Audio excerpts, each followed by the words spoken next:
دنیا سے بھی کہنا چاہتا ہوں کہ اگر طالبان نے فراخ دلی کا مظاہرہ کیا،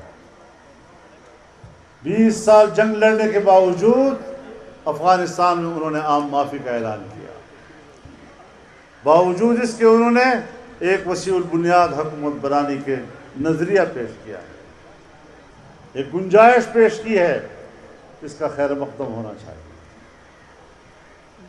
افغانستان ایشیا کا دروازہ ہے،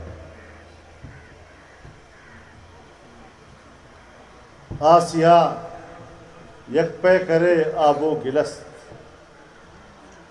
ملت افغان دراں پے کر دلست، از کشاد او کشاد آسیا وز فساد او فساد آسیا۔ یہ دروازہ ہے پورے ایشیا کا، اور ایشیا کے جسم میں افغان ایک دل کی حیثیت رکھتا ہے۔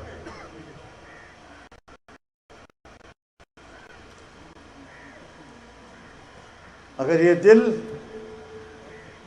پرامن ہے تو پورے ایشیا میں امن ہے، اگر یہ جنگ پہ اتر آتا ہے تو پورے ایشیا میں بدامنی آ سکتی ہے۔ اس لحاظ سے میں چائنا کو بھی کہنا چاہتا ہوں، میں روس کو بھی کہنا چاہتا ہوں، میں پڑوسی ممالک کو بھی کہنا چاہتا ہوں کہ وہ مثبت رویہ اختیار کریں۔ پتہ نہیں کس کی تابع داری میں پاکستان نے کہہ دیا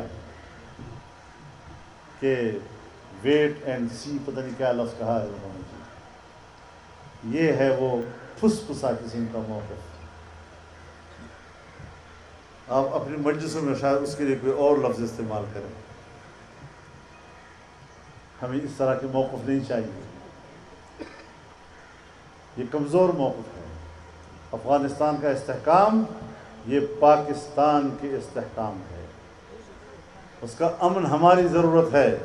پاکستان کو پہل کرنی چاہیے، سب سے پہلے پاکستان افغانستان کی اس حکومت کو تسلیم کرے، پھر ہم دوسروں سے کہنے کے مستحق بن جاتے ہیں۔